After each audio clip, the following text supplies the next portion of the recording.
மேல் சிகிச்சைக்காக கொண்டுவரப்பட்ட பிரசவத்தாய் வழியிலேயே உயிரிழந்ததால் உறவினர்கள் உடலை வாங்க மறுத்தனர்.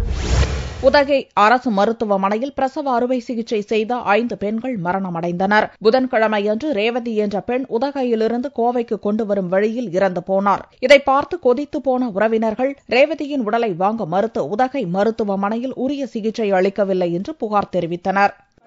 விரிவாங்கிருச்சு, வீங்கிருச்சு, ஆபரேஷன் பண்ணணும் உடனடியா அப்படின்னு சொல்லி அந்த பிள்ளைக்கு பிளட் அவ்வளவு போயிருச்சு. அதோடவே ஆபரேஷன் பண்ணிருக்காங்க. ஆபரேஷன் பண்ணதுல இருந்து அந்த பிள்ளை பொழைக்கல.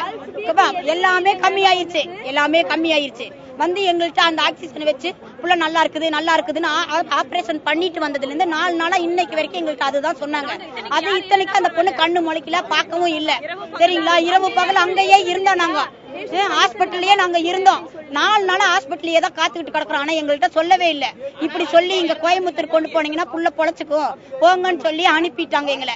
இங்க கொண்டு வந்தா இறந்துருச்சு, எப்ப இறந்துச்சுன்னு எங்களுக்கு தெரியாது அப்படின்னு சொல்லிட்டாங்க.